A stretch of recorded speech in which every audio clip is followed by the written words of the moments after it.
Assalamualaikum warahmatullahi wabarakatuh. Alhamdulillah, alhamdulillahi rabbil alamin. Assalatu wassalamu ala rasulillah. Allahumma salli wa sallim wa barik wa karim ahlan azana bil karim.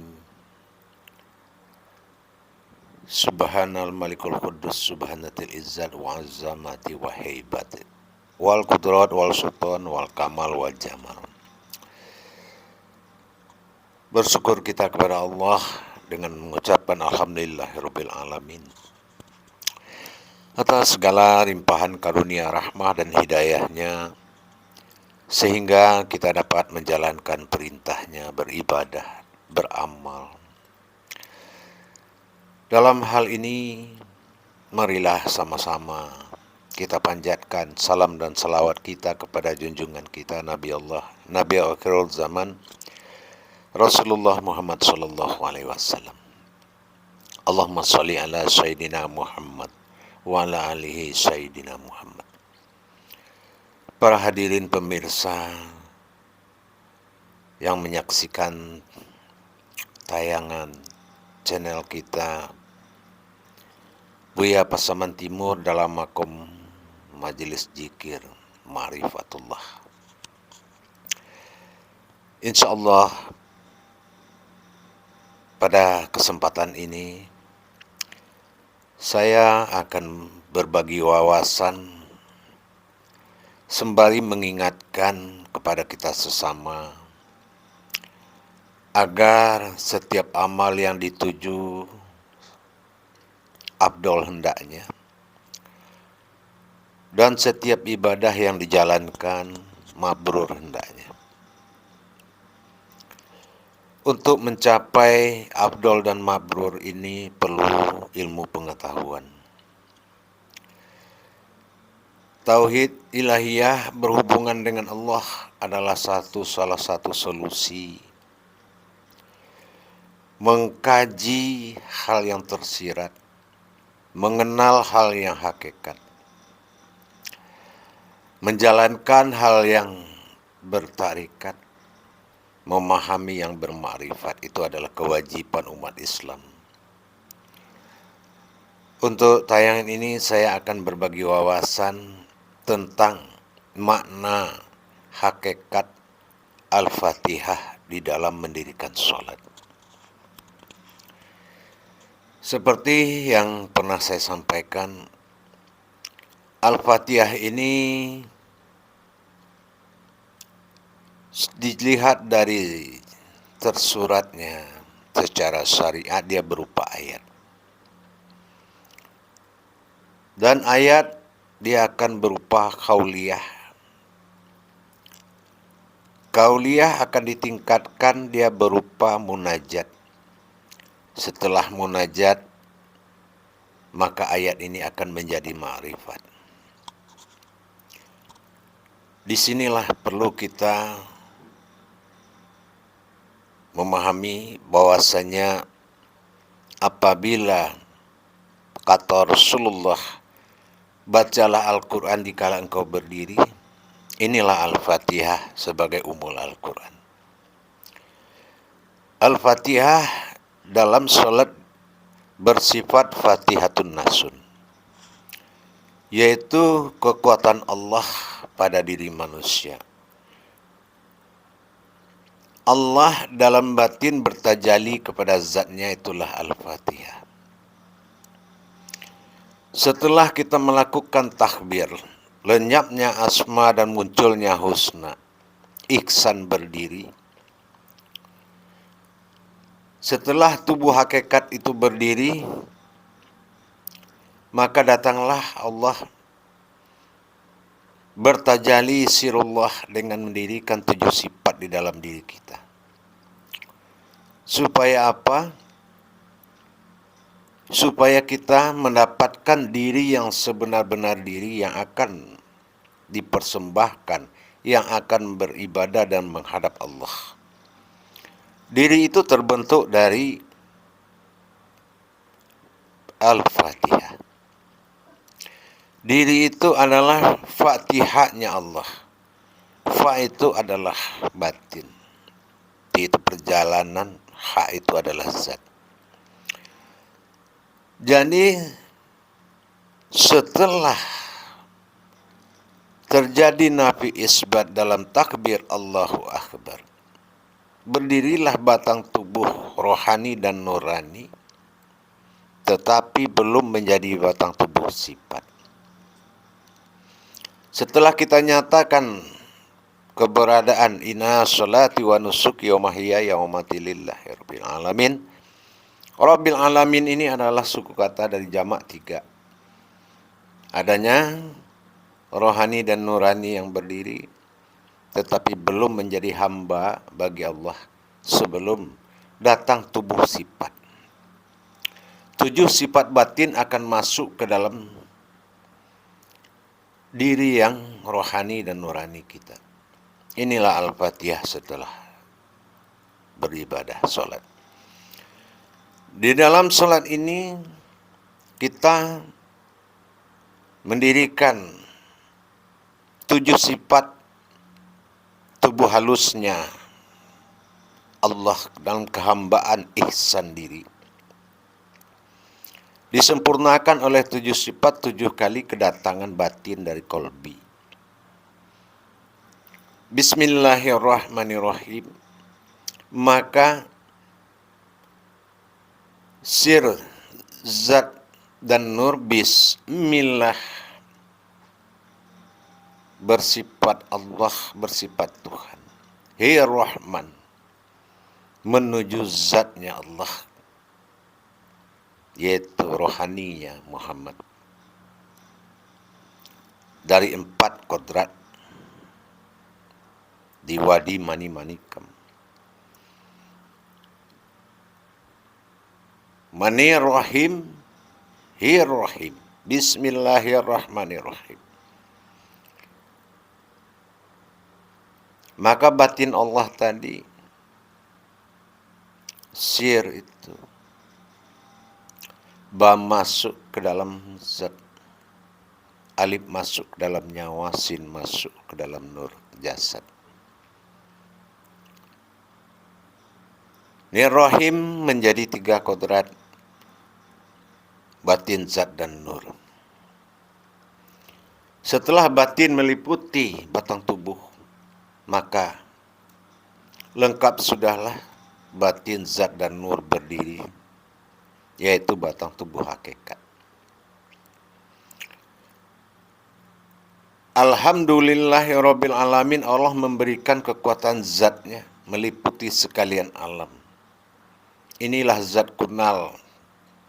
Zat hamdulillah bergerak dari kolbi. Ya Rabbi menguasai alamin satu batang tubuh. Ar-Rahmanir-Rahim mendatangkan sifat zat yang nyata dan sifat nur kepada di tubuh, yaitu Adam. Malik Yaumiddin, kita menyaksikan bahwasannya batin telah bersekutu menjadi satu kehidupan batang tubuh halus. Iya, karena abudu kita menatap kepada hati. Dan wa iyyaka nasta'in kita menatap kepada diri yang 3 tadi. Batang tubuh yang 3. Di dalam hati yang kita tatap iyyaka na'budu itu tiadalah sebutan atas nama atau tidak boleh mewujudkan. Tapi wujud ada. Tapi tidak boleh diberikan nama. Karena itu adalah sifat ketunggalan Tuhan.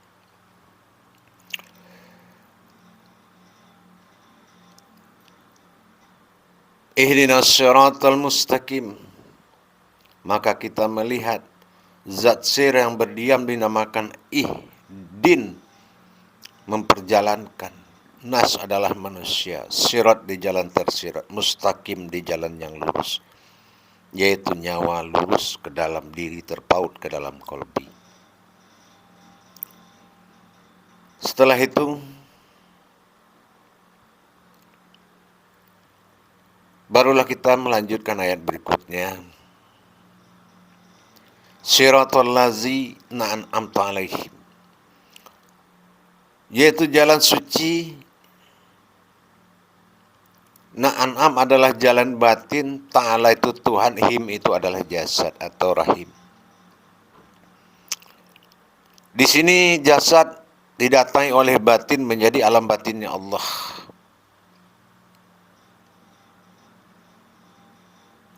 Ghairil maghdubi alaihim waladdallin. Maka keafdalan diri itu bernama amin. Alif pada sifat jasad, mim pada sifat maujud Muhammad. Alif tersirat bersifat batin pada nyawa. Nun bersifat hayat nyata, satu gerakan, satu af'alullah.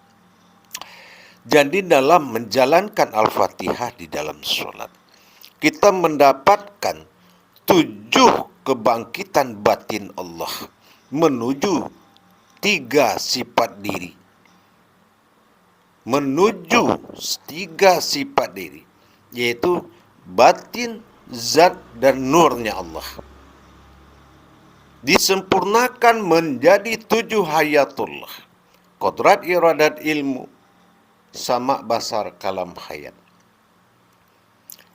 Maka kehidupan itu sudah menjadi kehidupan ihsan, yang mana dalam berbangkit tadi tidak ada unsur kemanusiaan. 7 yang bangkit dari kolbi tadi, 7 perjalanan tajalli batin Allah dalam Al-Fatihah, tidak ada unsur kemanusiaan, tidak ada unsur najis, tidak ada nafsu yang berbangkit, tidak ada akal yang berbangkit dari 7 kebangkitan daripada kodrat Al-Fatihah, yaitu Fatihatun Nasun tadi. Berarti sempurnalah di dalam Al-Fatihah tadi, berdirilah batang tubuh hakikatnya Allah, yaitu batang tubuh sifat atau dikenal dengan Ahyan Sabita. Dikatakan Ahyan Sabita itu tidak lagi memiliki kodrat manusiawi nilainya di saat Al-Fatihah telah merasuk ke dalam kehidupan batang tubuh hakikat yang berdiri tadi. Kita harus bisa menyaksikan perjalanan 7 batin. Bismillahirrahmanirrahim. Kita melihat batin Allah menuju jasad. Rahman Nirrahim menuju jantung, hati, dan ma'ani, yaitu kening atau sifat ma'nawiyah. Hati, jantung, dan ma'ani. Itu sifat 20-nya yang dia tuju oleh Bismillahirrahmanirrahim pertama. Alhamdulillahirabbil alamin. Saya ulangi lagi. Zat hamdu hamdallah menguasai derajatnya batang tubuh yang didatangi oleh bismillah tadi. Malik yaumiddin, berbangkitlah Allah, al-maliknya Allah, yaitu menjadi 3 bahagian. Batin masuk kepada batin, zat batuk masuk kepada zat, nur masuk kepada nur, rahim 3. Tapi kan belum sempurna, diteruskan lagi. Iyyaka na'budu. Nah, disinilah ma'budu, la ilaha illallah, ma'budnya la mawjudun illallah, wujud Allah pada batin, wujud Allah di dalam batin. Itulah sembahan arah ke qalbi. Wa iyyaka nasta'in, baru kita melihat kerangka yang 3 tadi, batang tubuh hakikat tadi. Nur membalut zat-zat, menyembunyikan batin.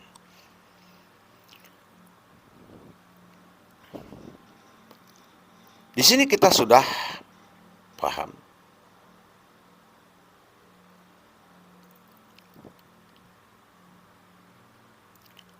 Ihdinas siratal mustaqim.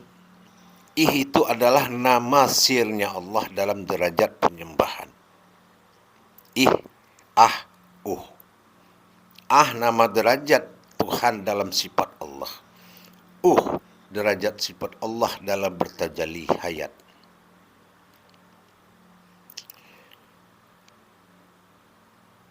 Siratal ladzina an'amta 'alaihim, maka batin Allah menuju kepada alam jasad menjadikan ta'ala an'am. An'amta 'alaihim itu an'am itu adalah batin. Nama alam batin. Surat Al-An'am itu surat batin. Ta'ala itu Tuhan, him itu adalah jasad. Maka rahim ini adalah menjadi batinnya Allah. Ghairil maghdubi 'alaihim waladdallin. Amin. Dan sesungguhnya alam itu adalah alamnya aku. Aku itu amin. Min itu artinya satu, a itu aku. Jadi disinilah bahwasannya telah berdiri batang tubuh hakikat 7 kali Fatihatin Nasun. Fatihatin Nasun menghantarkan 7 batin, mendirikan sifat keumatan di dalam rohani yang berdiri dengan nurani yang setelah takbir dilakukan tadi.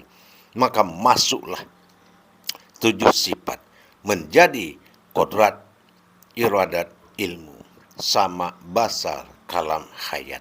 Itulah batang tubuh ayan sabita. Maka batang tubuh jasad, yang batang tubuh ayan sabita tadi adalah batang tubuh halus. Dan batang tubuh yang kasar ini telah naik derajatnya menjadi ayan karajiah, yaitu tidak dinilai lagi kotorannya di dalam diri. Tidak dinilai lagi najis yang bersemayam di dalam tubuh. Disinilah tajali Fatihatin Nasun yang sangat penting diamalkan dan harus nyata terlihat saat kita membaca Al-Fatihah. Karena Al-Fatihah adalah Allah fa'batin ha menuju zatnya. Bagaimana Allah menuju zatnya dengan batinnya sendiri. Sehingga terjadilah batang tubuh hakikat, yaitu ihsan yang berdiri. Begitulah para hadirin. Insya Allah pelan-pelan belajarlah menyatakan ayat itu pada kodratnya. Kenapa? Seperti yang saya bilang, tugas kita orang yang berilmu adalah dari ayat menjadi kauliyah, kauliyah menjadi munajat, munajat ini yang akan menjadi ma'rifat. Disinilah ain Quran, itulah sanalah kita menyaksikan. Jadi membaca dan menyaksikan apa yang dibaca itu wajib hukumnya bagi orang yang berilmu. Insya Allah para hadirin, para pemirsa, penonton tayangan channel Buya Pasaman Timur dalam makom majelis zikir karamatullah. Majelis zikir Marifatullah adalah majelis zikir yang tolabul ilmi, tempat belajar menuntut ilmu. Semoga bagi yang ingin meningkatkan iman dan takwanya, maka datanglah dan hubungilah nomor telepon yang tertera di cover YouTube ini, insya Allah. Akhirul kalam, wabillahi taufiq wal hidayah. Wassalamualaikum warahmatullahi wabarakatuh.